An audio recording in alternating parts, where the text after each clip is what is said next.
Blog Talk Radio.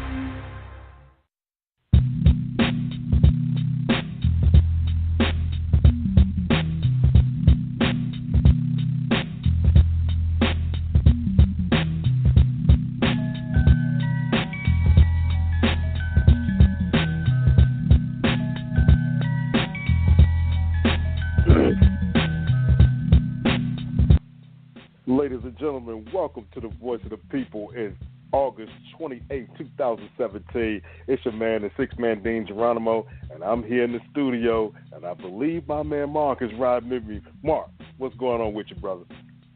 Not much. Just sitting here chilling in the big city of Durham, the Bull City. Calling y'all this from the lovely Hayti Heritage Center, letting folks know that we got dance class going on over here, and I'm looking outside. It looks like the flood of rain is going on too, but at least we are not Houston, Texas. Because Houston, Texas got hit real hard, and I got friends in that part of the world, so who knows? We might even hear from Danny if I can find a way to reach out to him, and maybe he'll tell us what's going on if I can find a way to reach him, and if he's available to give us a play by play, blow by blow of what's going on. But we do know that they've been hit real hard. Wow, man. Prayers go out to all those down there in that area that's been affected by the storm. It's also the anniversary of Hurricane Katrina, if I'm not mistaken. So this time of year is not too favorable for that area, man. Yeah, not favorable at all. You're right. I was actually talking about that with one of my other coworkers earlier, and we were trying to figure out whether this was the 10th anniversary or which anniversary it was of Katrina. But you were right. I do believe that this was around that same time, but Hurricane Harvey is going through, causing all kinds of damage and things of that nature. So we're just going to have to find out how people weather this storm, and hopefully, like you said, a lot of devastation. I'm sure there's been a lot of casualties and things of that nature. So our prayers definitely continue to go out to those people. And, I know a lot of organizations are going and doing their part to help them out. I'm sure that the Red Cross is definitely mobilized. Samantha's Purse is mobilized. A lot of the other rescue organizations are out there mobilizing. So if you're listening and you're able to give support and aid to folks that are in this kind of need, we definitely urge you to do the same as well.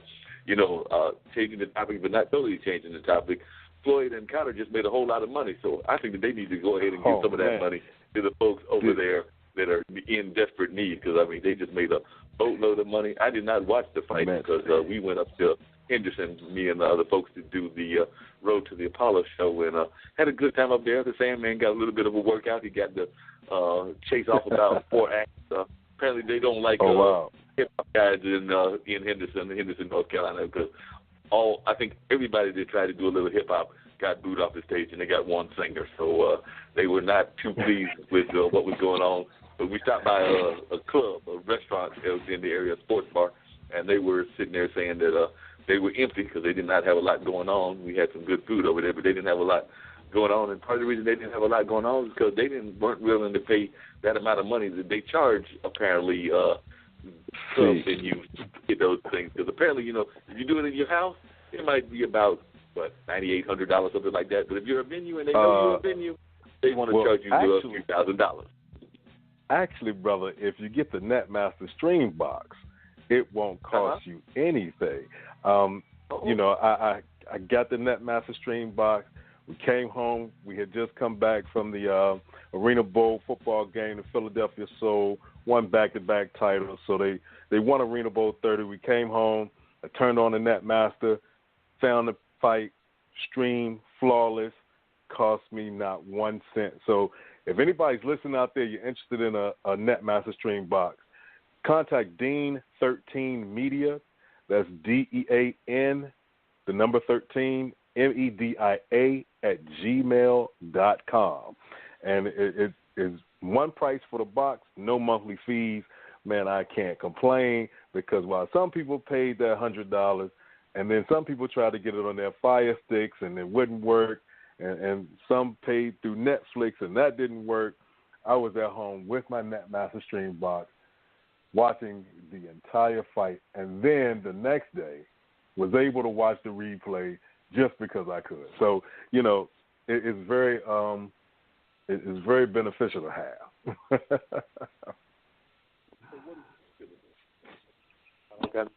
in sports, so I just want to know, as one who watched the fight, I've read about the fight. I haven't even, not to see any of the clips of the fight, but I read about the fight. I heard that there was a little bit of just toying around with Mr. McGregor in the first round, and then I guess Mayweather decided to get serious. But it sounds like a lot of people think that it wasn't much of a fight and that, the results was kind of what they expected. But I was wondering what you thought of the fight and whether it was what you expected.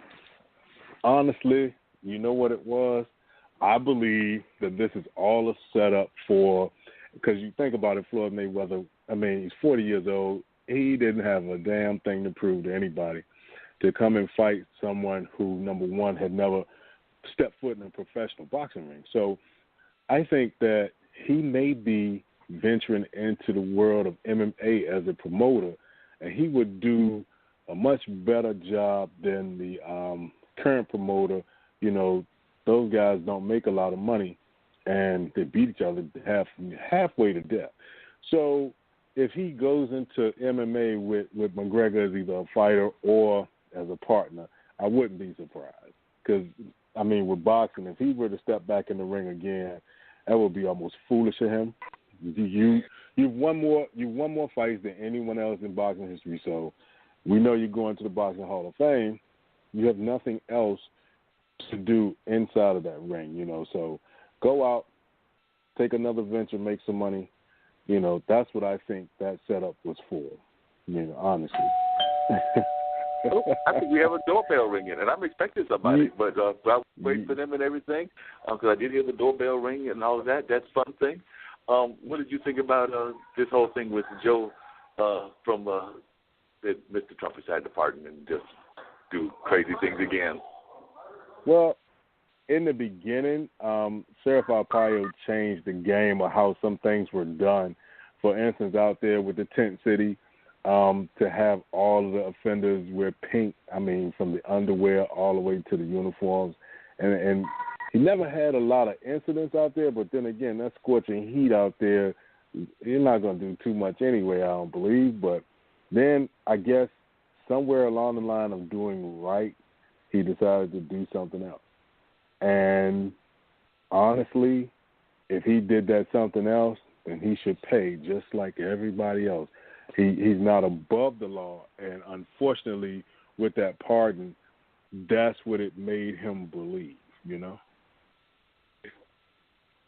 That's an interesting thing. And, one of the other interesting things is, I'm sure we might get to this with our guest who's on the phone with us very shortly, is that, not only are the Confederates going down, but there's a lot of other things that are happening in society.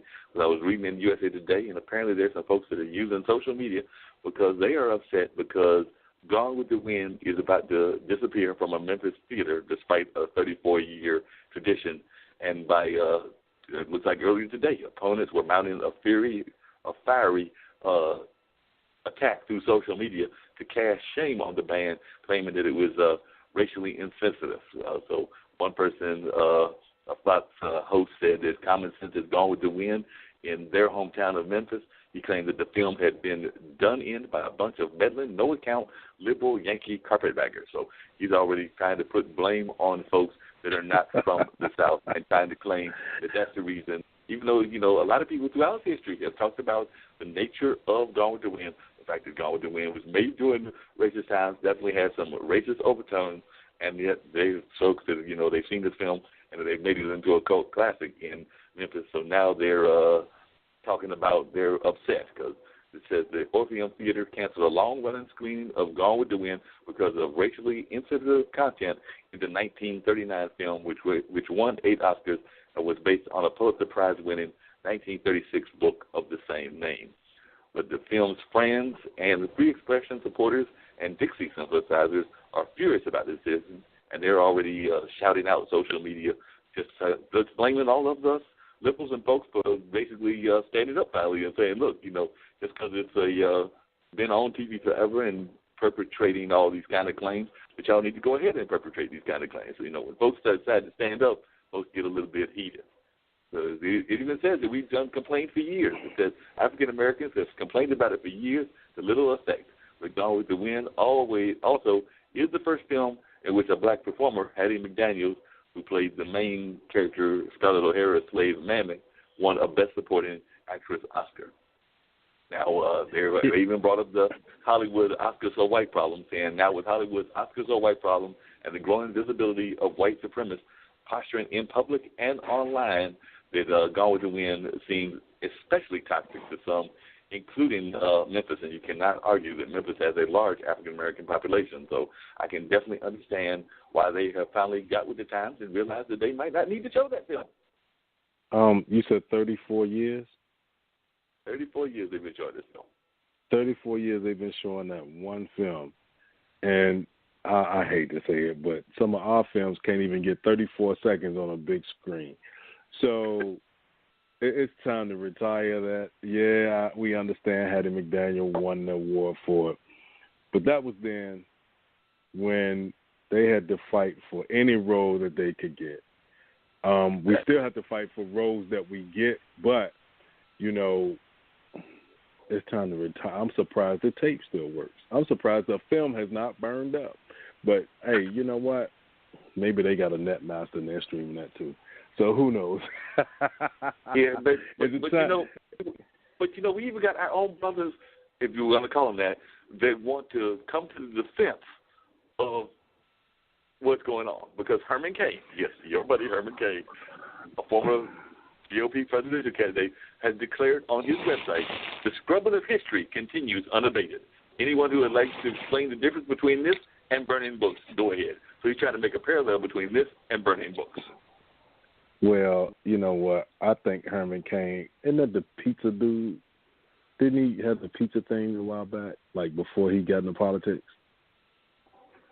Yeah, we'll find out. All kinds of we'll find out. But you know what? I think, you know, each person has their own opinion. Some people sound crazy when they say it. Some people sound like idiots when they say other things. So, you know, I mean, for me, Herman Cain was never anyone that I was going to take any advice from anyway. I mean, the floor could be about to fall out. He could say, you might want to step to the left. I'm just going to have to fall through the floor, man, because he's not somebody that I would take, you know, anything from. But, yeah, he was the guy who joined Pillsbury, became the vice president of that. He was a business executive at Burger King, then the CEO of Godfather's Pizza. He was the pizza dude. All right. Just had to look that up for a second. Maybe the sauce got to him. Who knows? But we're going to get ready to check and see who's behind the door. We don't want them to wait too long. Ladies and gentlemen, it is the voice of the people. Don't forget to call in and join the conversation at 646-668-8393. Again, 646-668-8393. And with that being said, welcome to the Voice of the People. Who are we speaking with tonight? Hey there, this is Lone Tran and Eva Pinjwani. Hi. Hello. Hey, Dean. Yes. We are in for a wonderful treat because these are the actual folks, you know, we talked about it on the show, and we've talked about their bravery and things of that nature. But, you know, I went out there, I reached out to them. These are the actual folks that in Durham, North Carolina, took down the Confederate statue. Oh, hey.